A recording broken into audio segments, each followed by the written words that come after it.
اگلی صبح سے شوبک میں ایک نئی سرگرمی شروع ہو گئی۔ یہ فوجی نوعیت کی سرگرمی تھی۔ شوبک شہر کے لوگ اس سرگرمی سے بے نیاز اپنے کام کاج میں مصروف ہوتے جا رہے تھے۔ قلعے سے فوجیں نکل رہی تھی، سامان بھی ادھر ادھر کیا جا رہا تھا۔ باہر سے آنے والی عارضی خیمے گاہ کے لیے جگہ خالی کی جا رہی تھی۔ رسد اکٹھی کرنے کے لیے اونٹوں کی قطاریں آ رہی تھی۔ فوجی ہیڈ کوارٹر میں بھی بھاگ دوڑ تھی۔ یہ ساری تیاری سلطان صلاح الدین ایوبی کا حملہ روکنے کے لیے کی جا رہی تھی اور ان احکامات پر عمل درآمد شروع ہو گیا تھا جو گزشتہ رات کے پلان کے مطابق دیے گئے تھے۔ ہر ایک افسر اس افراح تفریح میں مصروف تھا۔ چند ایک بڑے افسر کرک روانہ ہو گئے تھے۔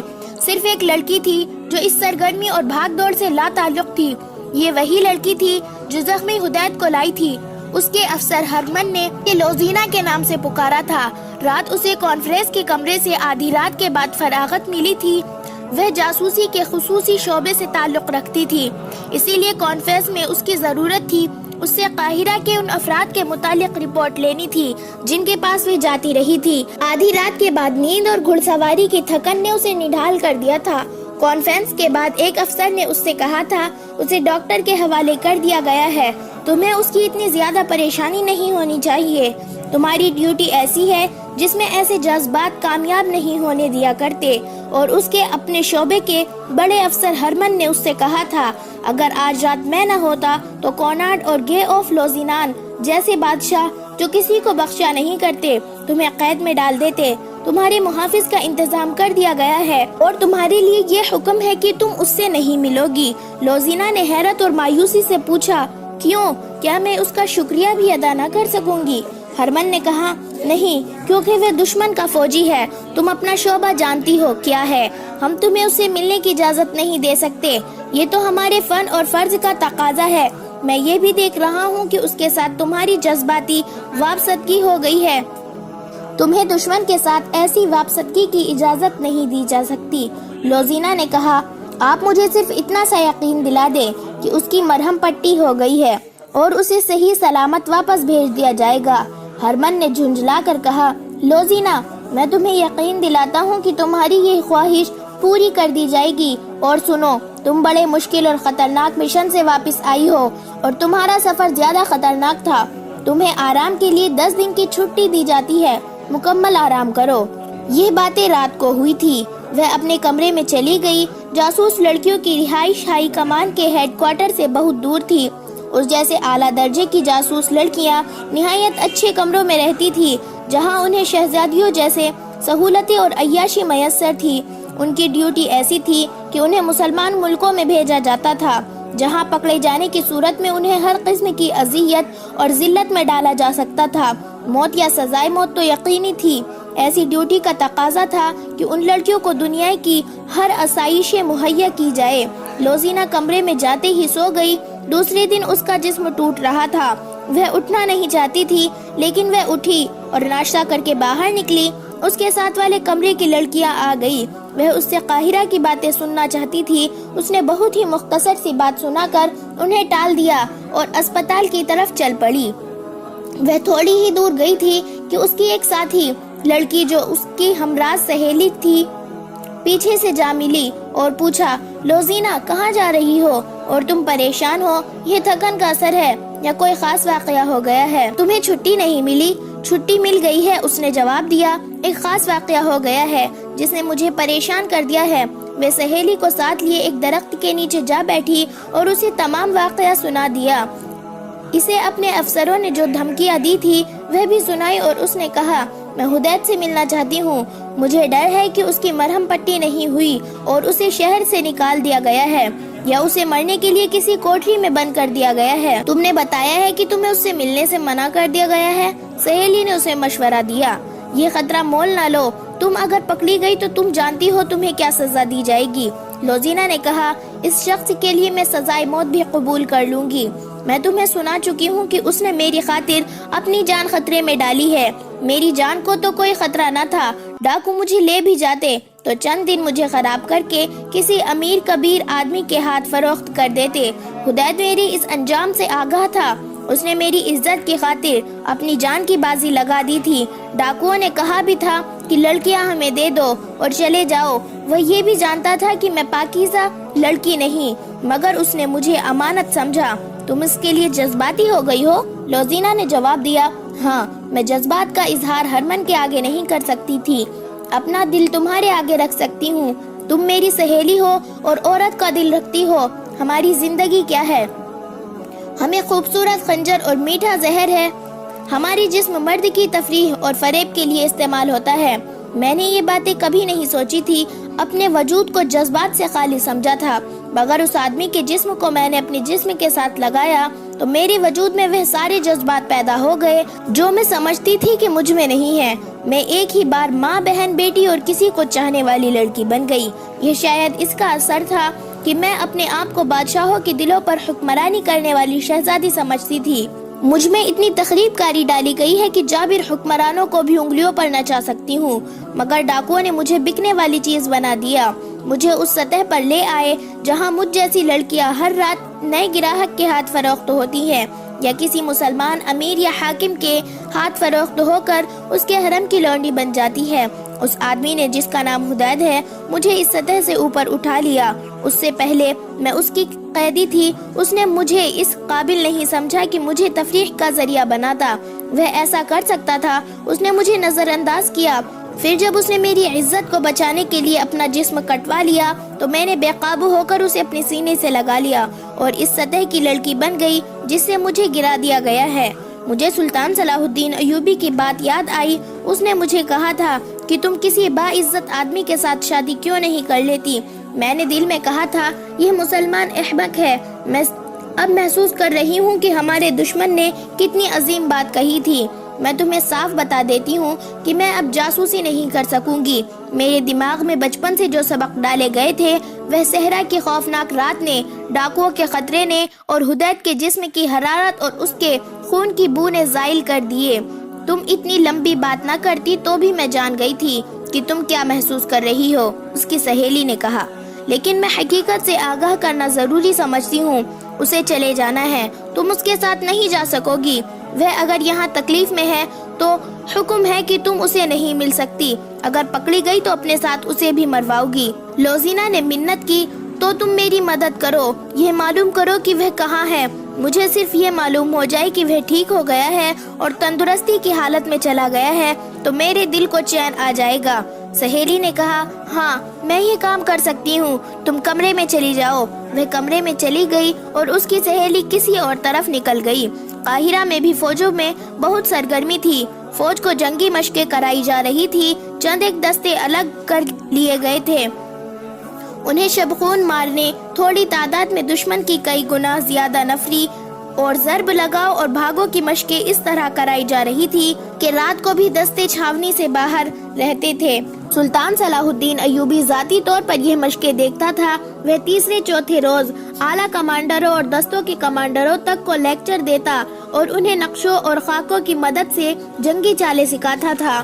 اس نے اس ٹریننگ کا بنیادی اصول یہ رکھا تھا، کم تعداد سے دشمن کا زیادہ نقصان کرنا، ہتھیار سے زیادہ عقل کو استعمال کرنا، آمنے سامنے کے مارکے سے گریز، سامنے سے حملہ نہ کرنا، 10-12 آدمیوں کے شبخون سے اتنا نقصان کرنا جتنا 100 آدمی دن کے وقت ڈوب مارکے میں کر سکتے ہیں۔ اس کے علاوہ وہ دشمن کے کسی قلعے یا شہر کو لمبے محاصرے میں رکھنے کے طریقے بتاتا اور قلعے کی دیواروں میں نقب لگانے کے سبق دیتا تھا۔ اس نے تمام اونٹوں، گھوڑوں اور خچروں کا معائنہ کر لیا تھا۔ کمزور یا عمر رسیدہ جانوروں کو اس نے الگ کر دیا تھا۔ حملے کی تاریخ طے ہو چکی تھی۔ سلطان صلاح الدین ایوبی نے فلسطین کے فتح کا جو منصوبہ بنایا تھا اس کے پہلے مرحلے میں کامیابی سے داخل ہونے کی تیاری زور و شور سے کر رہے تھے۔ ادھر ہی سے راستے میں روکنے کے اہتمام ہو رہے تھے۔ دونوں فوجوں کی تیاریاں ایسی تھی کہ جیسے ایک دوسرے کو ہمیشہ کے لیے ختم کر دیں گی۔ صلیبیوں کی تیاریوں کا دائرہ شوبک سے کرک تک اور مصر کی سرحدوں تک تھا۔ وہ اس وسیع دائرے کو سلطان صلاح الدین ایوبی کے لیے ایسا فندہ بنا رہے تھے جس میں سے اس کے لیے ساری عمر نکلنے کا کوئی امکان نظر نہ آتا تھا۔ ان کی تیاریاں سلطان صلاح الدین ایوبی کے اس منصوبے کی روشنی میں ہو رہی تھی جو ان تک قبل از وقت پہنچ گیا تھا۔ ان وسیع تیاریوں کے اندر شوبک میں ایک سرگرمی اور بھی تھی جس کا تعلق جنگ سے نہیں جذبات سے تھا، اور یہ ایک خفیہ سرگرمی تھی۔ لوزینہ اپنے کمرے میں پڑی حدید کے لیے بے قرار ہو رہی تھی اور اس کی سہیلی 2 روز سے حدید کو ڈھونڈ رہی تھی۔ وہ افسروں کے اسپتال میں بھی نہیں تھا اور وہ سپاہیوں کے اسپتال میں بھی نہیں تھا۔ وہ جاسوس لڑکی تھی، بڑے بڑے افسر بھی اس کی عزت کرتے تھے۔ لوزینہ کو اور ہر جاسوس لڑکی کو وہاں یہی اہمیت حاصل تھی۔ اس کے باوجود یہ سہیلی جس سے بھی پوچھتی کہ لوزینہ کے ساتھ جو زخمی مسلمان آیا تھا وہ کہاں ہے، تو اسے یہی ایک جواب ملتا، میں نے تو اسے نہیں دیکھا۔ تیسرے دن ایک افسر نے اسے رازداری سے بتایا کہ اس کی مرہم پٹی کر دی گئی تھی اور اسے مسلمانوں کے کیمپ میں بھیج دیا گیا ہے۔ سہیلی نے جب یہ خبر لوزینہ کو سنائی تو اس پر سکتہ طاری ہو گیا۔ مسلمانوں کا کیمپ ایک خوفناک جگہ تھی، اس میں پہلی جنگوں کے مسلمان قیدی بھی تھے اور وہ مسلمان بھی جنہیں کسی جرم کے بغیر صلیبی نے اپنے مقبوضہ علاقوں سے پکڑا تھا۔ یہ مسلمان زیادہ تر ان قافلوں میں سے پکڑے جاتے تھے جنہیں صلیبی لوٹتے تھے۔ یہ کیمپ قید خانہ نہیں تھا، نہ یہ جنگی قیدی کیمپ کہلاتا تھا۔ یہ ایک بیغار کیمپ تھا جس پر کوئی ایسا کڑا پہرا نہ تھا جیسا قید خانوں میں ہوتا ہے۔ ان بد نصیب قیدیوں کا باقاعدہ کوئی ریکارڈ بھی نہ تھا۔ یہ لوگ مویشی بنا دیے گئے تھے، جہاں ضرورت ہوتی ان میں سے بہت سے آدمی ہانک کر لے جائے جاتے اور ان سے کام لیا جاتا تھا۔ انہیں خوراک صرف اتنی سی دی جاتی جس سے وہ زندہ رہ سکتے تھے۔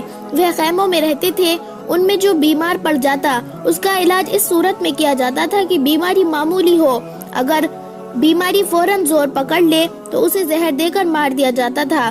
یہ بد نصیب مسلمانوں کا ایک گروہ تھا جو صرف اس جرم کی سزا بھگت رہے تھے کہ وہ مسلمان ہیں۔ سلطان صلاح الدین ایوبی کو اس کے جاسوسوں نے اس بیغار کیمپ کے متعلق خبریں دے رکھی تھی۔ حدید کو بھی کیمپ میں بھیج دیا گیا تھا۔ لوزینہ کے لیے حکم تھا کہ اس سے نہ ملے۔ ہرمن کو شک ہو گیا تھا کہ یہ ایک جذباتی وابستگی ہے، لیکن لوزینہ نے اس حکم کو قبول نہیں کیا تھا۔ اس نے جب سنا کہ حدید مسلمانوں کے کیمپ میں ہے تو اس نے سہیلی سے کہا کہ وہ اسے آزاد کرائے گی۔ سہیلی نے اس کی جذباتی حالت دیکھ کر مدد کا وعدہ کیا اور دونوں نے پلان بنا لیا۔ وہ اسی وقت شہر میں گئی اور ایک پرائیویٹ ڈاکٹر سے ملی۔ اس سے کہا کہ وہ ایک زخمی کو لا رہی ہے جس کا علاج اسے اس شرط پر کرنا پڑے گا کہ وہ اس کے متعلق کسی کو کچھ نہ بتائے۔ ڈاکٹر نے اس رازداری کی وجہ پوچھی تو لوزینہ نے کہا، وہ ایک غریب سا مسلمان ہے جس نے میرے خاندان کی بہت خدمت کی ہے۔ وہ کہیں لڑائی جھگڑے میں زخمی ہو گیا ہے، اس کے پلے کچھ بھی نہیں، اس لیے کوئی ڈاکٹر اس کا علاج نہیں کرتا۔ چونکہ یہاں تمام ڈاکٹر عیسائی ہیں، اس لیے وہ کسی مسلمان کا علاج بنا اجرت نہیں کرتے۔ رازداری کی دوسری وجہ یہ ہے کہ اگر شہر کے منتظم تک یہ خبر پہنچ گئی کہ ان مسلمانوں میں لڑائی جھگڑا ہوا ہے تو وہ اسی کو بہانہ بنا کر انہیں مسلمانوں کے کیمپ میں بھیج دے گا۔ انہیں تو بہانہ چاہیے۔ میں اس آدمی کو اس خدمت اور اثار کا صلہ دینا چاہتی ہوں جو اس نے میرے خاندان کے لیے کیا ہے۔ میں اسے رات کے وقت لاؤں گی۔ بتائیے آپ کتنی اجرت لیں گے؟ میں رازداری کی بھی اجرت دوں گی۔ اس دوران ڈاکٹر اسے سر سے پاؤں تک دیکھتا رہا۔ لوزینہ نے اسے یہ نہیں بتایا تھا کہ وہ کون ہے، یہی بتایا تھا کہ وہ ایک معزز گھرانے کی لڑکی ہے۔ لڑکی کا غیر معمولی حسن دیکھ کر ڈاکٹر جو اجرت دینا چاہتا تھا اسے وہ زبان پر نہیں لا رہا تھا۔ لوزینہ اس میدان اور اس فن کی ماہر تھی، وہ مردوں کی نظریں پہچانتی تھی۔ اس نے اپنے فن کو استعمال کیا تو ڈاکٹر موم ہو گیا۔ لوزینہ نے سونے کے 4 سکے اس کے آگے رکھ دیے اور جب ڈاکٹر نے اس کا ہاتھ اپنے ہاتھ میں لے کر کہا کہ تم سے زیادہ قیمتی کوئی سکہ نہیں، تو لوزینہ نے مخصوص مسکراہٹ سے کہا، آپ جو قیمت مانگیں گے دوں گی، میرا کام کر دے۔ ڈاکٹر یہ تو سمجھ گیا کہ معاملہ خطرناک اور پر اسرار معلوم ہوتا ہے، لیکن لوزینہ کو دیکھ کر اس نے خطرہ قبول کر لیا اور کہا، لے آؤ، آج رات کل رات جب چاہو لے آؤ، اگر میں سویا ہوا ملوں تو جگا لینا۔ اس نے ایک ہاتھ میں سونے کے سکے اور دوسرے ہاتھ میں لوزینہ کا ہاتھ پکڑ لیا۔ اس مہم کا سب سے زیادہ نازک اور پرخطر مسئلہ تو یہ تھا کہ حدید کو کیمپ سے نکالا کس طرح جائے۔ رات کو وہاں پہرا برائے نام ہوتا تھا۔ ان بد نصیب قیدیوں میں بھاگنے کی سکت ہی نہیں تھی۔ صبح سورج نکلنے سے پہلے انہیں مشقت پر لگایا جاتا اور سورج غروب ہونے کے بعد کیمپ میں لایا جاتا۔ ان کی تعداد 1500 کے لگ بھگ تھی۔ لوزینہ کی سہیلی نے کیمپ کے متعلق کچھ معلومات حاصل کر لی۔ جن میں ایک یہ بھی تھی کہ زخمی اور بیمار قیدیوں کو معمولی سی ایک ڈسپینسری میں ہر روز بھیجا جاتا ہے، ان کے ساتھ صرف ایک پہرے دار ہوتا ہے۔ دوسرے دن لوزینہ اپنی سہیلی کے ساتھ وہاں پہنچ گئی جہاں مریض قیدیوں کو لے جایا جاتا تھا۔ اسے زیادہ انتظار نہ کرنا پڑا۔ 25-30 مریضوں کی ایک پارٹی نہایت آہستہ آہستہ چلتی آ رہی تھی اور پہرے دار ہاتھ میں لاٹھی لیے انہیں مویشیوں کی طرح ہانکتا لا رہا تھا۔ جو تیز نہیں چل سکتے تھے انہیں وہ لاٹھی سے دھکیل دھکیل کر لا رہا تھا۔ دونوں لڑکیاں آگے چلی گئی۔ ان کا انداز ایسا تھا جیسے تماشا دیکھ رہی ہو۔ جب مریضوں کا ٹولہ ان کے قریب سے گزر رہا تھا تو وہ ہر ایک کو دیکھنے لگی۔ اچانک لوزینہ کو دھچکا لگا۔ حدید اسے قہر بھری نظروں سے دیکھ رہا تھا۔ اس سے اچھی طرح چلا نہیں جاتا تھا۔ اس کے چہرے سے وہ رونق اور رمق بجھ گئی تھی جو لوزینہ نے زخمی ہونے سے پہلے دیکھی تھی۔ حدید کے کندھے جھک گئے تھے۔ اس کے کپڑے خون سے لال تھے۔ خون خشک ہو چکا تھا۔ لوزینہ کی آنکھوں میں آنسو آ گئے مگر حدید کی آنکھوں میں نفرت تھی۔ اس نے منہ پھیر لیا۔ یہ مریض ٹولہ آگے نکل گیا تو لوزینہ اور اس کی سہیلی پہرے دار کے ساتھ ایسی باتیں کرنے لگی جن میں ان مسلمان مریضوں کے خلاف نفرت تھی۔ انہوں نے زبان کے جادو سے پہرے دار کو اپنا گرویدہ کر لیا اور کہا کہ وہ ازراہ مذاق ان قیدیوں کے ساتھ باتیں کرنا چاہتی ہے۔ ڈسپینسری میں دوسرے مریض بھی تھے۔ خاصا ہجوم تھا۔ قیدیوں کو ایک طرف بیٹھا دیا گیا۔ لوزینہ ان کے قریب چلی گئی اور اس کی سہیلی نے پہرے دار کو باتوں میں الجھا لیا۔ حدید دیوار کے ساتھ بیٹھ گیا تھا۔ اس کی حالت اچھی نہیں تھی۔ لوزینہ نے آنکھ کے اشارے سے اسے پرے بلایا۔ وہ جب اس کے قریب گیا تو لوزینہ نے آہستہ سے اس سے کہا، مجھے حکم ملا ہے کہ تم سے کبھی نہ ملوں۔ بیٹھ جاؤ، ہم یہ ظاہر نہیں ہونے دیں گے کہ ہم باتیں کر رہے ہیں۔ حدید نے نفیس مگر غضبناک آواز میں کہا، میں لعنت بھیجتا ہوں تم پر اور تمہارے حکم دینے والوں پر۔ میں نے تمہیں کسی صلے کے لالچ میں ڈاکوؤں سے نہیں بچایا تھا۔ وہ میرا فرض تھا۔ کیا تم فرض ادا کرنے والوں کے ساتھ یہ سلوک کرتے ہو؟ لوزینہ نے رودھیائی ہوئی آواز میں کہا، چپ رہو حدید، یہ باتیں بعد میں ہوں گی۔ مجھے بتاؤ رات تم کس جگہ ہوتے ہو؟ آج رات تمہیں وہاں سے نکالنا ہے۔ حدید اس سے بات بھی نہیں کرنا چاہتا تھا۔ لوزینہ نے اسے آنسوؤں سے اور بڑی مشکل سے یقین دلایا کہ وہ اسے دھوکہ نہیں دے رہی۔ حدید نے بتایا کہ وہ رات کو جہاں سوتا ہے وہاں سے نکالنا مشکل نہیں، لیکن نکل کر وہ جائے گا کہاں؟ انہوں نے جلدی میں فرار کا منصوبہ بنا لیا۔ مسلمانوں کا کیمپ ایسی نیند سویا ہوا تھا جیسے یہ لاشوں کی بستی ہو۔ پہرے دار بھی سو گئے تھے۔ یہاں سے کبھی کوئی بھاگا نہیں تھا۔ بھاگ کر کوئی جاتا بھی کہاں؟ اس کے علاوہ پہرے داروں کو یہ بھی معلوم تھا کہ کوئی ایک آدھ بھاگ بھی گیا تو کون جواب طلبی کرے گا۔ رات کا پہلا پہر ختم ہو رہا تھا کہ پھٹے پرانے ایک خیمے سے ایک آدمی پیٹ کے بل رینگتا ہوا خیمے کی اوٹ میں وہاں تک چلا گیا جہاں اسے کوئی پہرے دار نہیں دیکھ رہا تھا۔ آگے اسے اندھیرے میں بھی کھجور کا درخت نظر آنے لگا جہاں تک اسے پہنچنا تھا۔ ایک سایہ سر سے پاؤں تک موٹے کپڑے میں لپٹا ہوا کھڑا تھا۔ رینگنے والا اٹھ کھڑا ہوا اور کھجور کے تنے تک پہنچ گیا۔ وہ حدید تھا۔ لوزینہ اس کی منتظر تھی۔ لوزینہ نے پوچھا، تیز چل سکو گے؟ حدید نے جواب دیا، کوشش کروں گا۔ وہ کیمپ سے دور نکل گئے۔ آگے وسیع علاقہ تھا۔ مشکل یہ تھی کہ حدید تیز نہیں چل سکتا تھا۔ لوزینہ نے سہارا دے کر تیز چلانے کی کوشش کی اور اسے بتاتی گئی کہ اسے کیسے کیسے حکم اور دھمکیاں ملی ہے۔ اس نے حدید کی غلط فہمی دور کر دی۔ آگے شہر کی گلیاں آ گئی اور پھر ڈاکٹر کا گھر آ گیا۔ 3-4 بار دستک دینے سے ڈاکٹر باہر آیا اور انہیں فوراً اندر لے گیا۔ اس نے حدید کے زخم کھول کر دیکھے تو کہا کہ کم سے کم 20 روز مرہم پٹی ہوگی۔ یہ سن کر لوزینہ کے سامنے ایک بہت ہی پیچیدہ مسئلہ آ گیا۔ وہ یہ تھا کہ اتنے دن وہ حدید کو چھپائے گی کہاں؟ اسے بےغار کیمپ میں واپس تو نہیں لے جانا تھا۔ اس کی عقل جواب دے گئی۔ ڈاکٹر مرہم پٹی کر چکا تو اس نے کہا کہ اسے نہایت اچھی اور مقوی غذا کی ضرورت ہے۔ لوزینہ اسے پرے لے گئی اور کہا، یہ جہاں رہتا ہے وہاں اسے اچھی غذا نہیں مل سکتی۔ میں گھر میں اسے اپنے پاس نہیں رکھ سکتی۔ آپ اسے یہیں رکھے اور جو چیز اس کے لیے فائدہ مند ہو وہ کھلائے۔ مجھ سے آپ جتنی قیمت اور اجرت مانگیں گے دوں گی۔ ڈاکٹر نے جو اجرت بتائی وہ بہت ہی زیادہ تھی۔ لوزینہ نے کم کرنے کو کہا تو ڈاکٹر نے کہا، تم مجھ سے بہت ہی خطرناک کام کرا رہی ہو۔ میں جانتا ہوں کہ یہ شخص مسلمانوں کے کیمپ سے لایا گیا ہے اور یہ مصری فوج کا سپاہی ہے۔ تمہارا اس کے ساتھ کیا تعلق ہے؟ مجھے منہ مانگی اجرت دو گی تو تمہارا یہ راز میرے گھر سے باہر نہیں جائے گا۔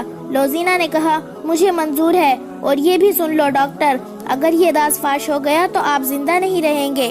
ڈاکٹر نے حدید کو ایک کمرے میں لٹا دیا اور اسے بتایا کہ وہ ٹھیک ہونے تک یہی رہے گا۔ اس نے اندر سے اسے پھل اور دودھ لا دیے اور لوزینہ کو ایک اور کمرے میں لے گیا۔ دوسرے دن لوزینہ اور اس کی سہیلی نے کیمپ کی جاسوسی کی، ڈسپینسری میں گئی، مریض قیدی وہاں لے جائے گئے۔ دونوں لڑکیوں نے پہرے دار کے ساتھ گپ شپ لگائی اور اپنے خصوصی ڈھنگ سے باتیں کر کے معلوم کر لیا کہ حدید کی گمشدگی سے کیمپ میں کوئی تبدیلی نہیں آئی اور وہاں کوئی ہلچل نہیں۔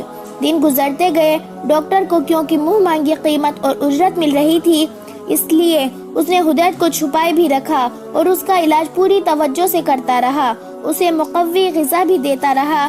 لوزینہ شام کے وقت وہاں جاتی، کچھ دیر حدید کے ساتھ بیٹھتی اور بہت دیر ڈاکٹر کے کمرے میں گزارتی۔ اس روزمرہ کے معمول میں 20 روز گزر گئے اور حدید کے زخم مل گئے، اس کی صحت بھی بحال ہو گئی۔ لوزینہ نے ڈاکٹر سے کہا کہ وہ کل رات کسی بھی وقت حدید کو لے جائے گی۔ دوسرے دن اس نے اپنی سہیلی کو استعمال کیا۔ چھوٹے عہدے کا ایک افسر اس کی سہیلی کے پیچھے پڑا رہتا تھا۔ سہیلی نے اس افسر کو جھانسا دیا اور لوزینہ نے اس کے ٹرنک سے اس کی وردی نکالی جو اس نے حدید کو پہنا دی۔ گھوڑے کا انتظام مشکل نہ تھا، وہ بھی ہو گیا۔ یہ اہتمام اس لیے کیا جا رہا تھا کہ شہر کے ارد گرد مٹی کی بہت اونچی دیوار تھی، اس کے 4 دروازے تھے جو رات کو بند رہتے تھے۔ ان دنوں دن کے وقت یہ دروازے کھولے رکھے جاتے تھے کیونکہ سلطان صلاح الدین ایوبی کے آنے والے حملوں کے لیے فوجوں اور ان کے سامان کی آمد رفت جاری رہتی تھی۔ سورج غروب ہونے سے کچھ دیر پہلے قلعے کے بڑے دروازے کی طرف ایک صلیبی افسر گھوڑے پر جا رہا تھا۔ اس کی کمر سے لٹکی ہوئی تلوار مسلمانوں کی طرح ٹیڑھی نہیں، سیدھی تھی اور اس کا دستہ صلیب کی شکل کا تھا۔ وہ ہر لحاظ سے صلیبی تھا۔ وہ دروازہ کھلا ہوا تھا جس سے اونٹوں کو ایک کارواں رسد سے لدا ہوا باہر جا رہا تھا۔ ظاہر یہی ہوتا تھا کہ جیسے یہ گھوڑا سوار اس کارواں کے ساتھ جا رہا ہو۔ وہ دروازے کے پاس پہنچا تو صلیبیوں کی انٹیلیجنس کا سربراہ ہرمن گھوڑے پر سوار دروازے میں داخل ہوا۔ وہ کہیں باہر سے آ رہا تھا۔ اس نے اس افسر کو دیکھا اور مسکرا دیا، مگر اس افسر نے مسکراہٹ کا جواب مسکراہٹ میں نہ دیا۔ ہرمن چند قدم اندر کو آیا تو اس نے گھوڑا روک لیا۔ اسے 200-300 قدم دور لوزینہ کھڑی نظر آئی، جس نے ہرمن کو دیکھا تو وہاں سے تیزی سے اپنے ٹھکانے کی طرف چلی گئی۔ علی بن سفیان کی طرح ہرمن بھی ماہر جاسوس اور سراغ رسا تھا۔ اس نے فوراً گھوڑا دروازے کی طرف گھمایا اور ایڑ لگا دی۔ وہ اپنا ایک شک رفع کرنا چاہتا تھا۔ اس نے گھوڑے کو ایڑ لگائی تو گھوڑا دوڑ پڑا۔ باہر جا کر ہرمن نے دیکھا کہ جو افسر اس کے پاس سے گزرا تھا وہ اتنی دور نکل گیا تھا کہ اس کے تعاقب میں جانا بیکار تھا۔ اس گھڑ سوار نے دروازے سے نکلتے ہی گھوڑوں کو ایڑ لگا دی تھی۔ گھوڑا بہت تیز رفتار تھا۔ ہرمن اسے دیکھتا رہا اور وہ صحرا کی وسعت میں گم ہو گیا۔ لوزینہ نے حدید کو آزاد کرا کے صلہ دے دیا تھا۔